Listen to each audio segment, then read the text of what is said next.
Imagine if you could change the colors and fonts of any website straight from your browser, like Spotify. Pretty cool, right?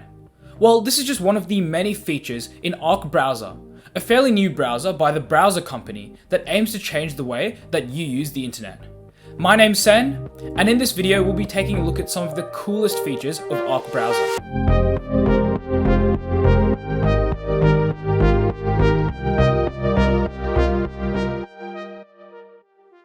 So let's go back to the start of the video with that whole customization thing I was talking about earlier. So pretty much, Arc recently introduced a new feature known as boosts, where you can customize the look of any website you want. So let's go over to Spotify here, and if you click on the options button up here, and then the new boost button, that opens up a new window where you can change up almost everything about this website. So we can change up the colors being used on the site, we can invert the lightness, we can change the contrast, brightness, and saturation of the colors, we can change the font being used across the website, we can change the size of all the different elements, so make it bigger or smaller.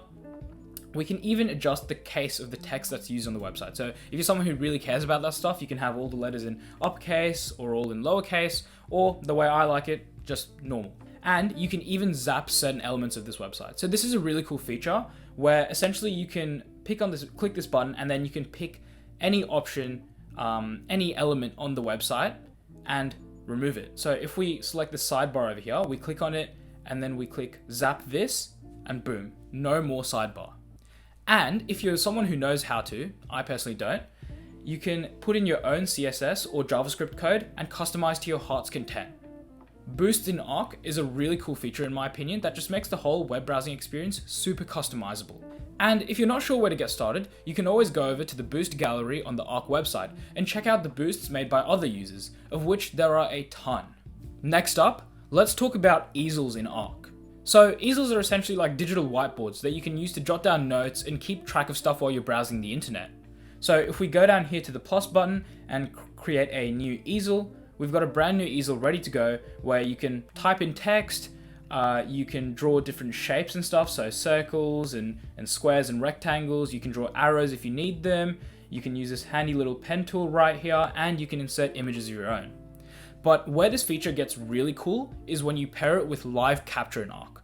So Arc's got a built-in screenshotting tool, right? Which is cool and all, but here's where it gets especially useful. So if we go over to Apple stock price, for example, and we'll just take a screenshot of this. So that's Shift, Command, and just drag wherever you want the screenshot. There you go. You've got a screenshot straight in Arc. And now you can save this if you want. You can send it to someone, but here's where the cool bit comes in. So if you click on New Easel and we put it into a brand new easel, right? Now when you hover over it for a bit, you'll see a little button down here that shows essentially what the website was, and you can see a play button right here. If you click on that play button, now you've got a interactive live version of the website in here. So as you can see, if I drag my mouse across, you can see the stock price of Apple.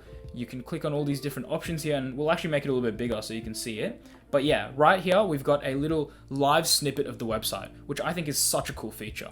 So this paired with easels for the right kind of person, I think would be a massive feature in the browser. Now, to be honest, I'm probably not the kind of person who would use an easel a whole lot, just because I'm not a super visual person like that who needs to have a mood board and stuff. But I'm sure for the right person, having this built in straight to the browser is going to be really, really useful. Now, we're going to quickly talk about the MiniPlayer feature, and there's not really a whole lot to talk about, to be honest. It's just that if you're on a site that plays media, such as Spotify or YouTube, we're on Spotify in this case, and you're playing something and you switch across to a different tab, you get this little mini player at the bottom left corner that you can use to pause or play the music. You can go forward in the track list, you can control the volume and all that sort of stuff.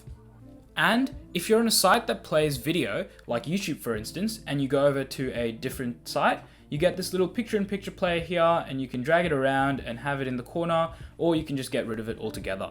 Pretty cool feature if you ask me.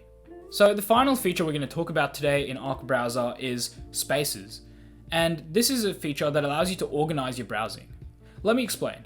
As you might have been able to tell throughout the video, the layout of the browser is essentially like this. You've got this window over here to the side with your web page content, and then you've got a sidebar here on the left where you've got your address bar at the top, you've got these pinned tabs in the form of these icons here, and you've got all your other tabs down here. So what Spaces allows you to do is essentially to have different sidebars for different purposes. So as you can see, I've got one here for uni work, I've got one for YouTube, and I've got another one just for general purposes. And the only thing that stays common between these spaces are these pin tabs up the top, because the idea with these is that these are the tabs you'll want to access anywhere at any point in time. And you can create new spaces if you just swipe over here, and you can name it, you can set an icon, you can even change the color that's used by the space so you can differentiate between them. And this is just a really neat little feature that allows you to customize your workflow and your layout. And if you want an extra level of organization, you can click on this plus button down here and create new folders within your spaces. So let's say I can drag all these sorts of different sites into the different folders. I can rename the folders, do all that sort of stuff. I personally don't use them simply because I'm not the kind of person who has enough tabs open at a given point in time to require both spaces and then folders within spaces. But if you're someone that needs that extra level of organization, it's available for you here in Arc. So my overall thoughts on this browser. I like it. It's got several great features, and the performance has been pretty good in my experience. There have been a few stutters here and there, but not enough for me to complain about. In particular, I really like the open vibe over at the browser company. So if you head over to their YouTube channel and check it out, you can see that they discuss internally tested features with their community, they ask their community for feedback, and they answer Q&As from the community as well. So stuff like, how are they planning to monetize in the future, which I think is really cool. I think it's worth giving Arc a shot and seeing if you like the way they handle things. It is currently waitlist and invite only, so you do have to sign up, and the link for that's in the description. It's not paid or anything. But yeah, you can sign up for the waitlist down there, and it is Mac only at the moment, but they are working on a Windows version, so I'm really looking forward to that. So if you found this video useful, drop a like on the video, and for more, hit subscribe. Thanks for watching, and I'll see you in the next one.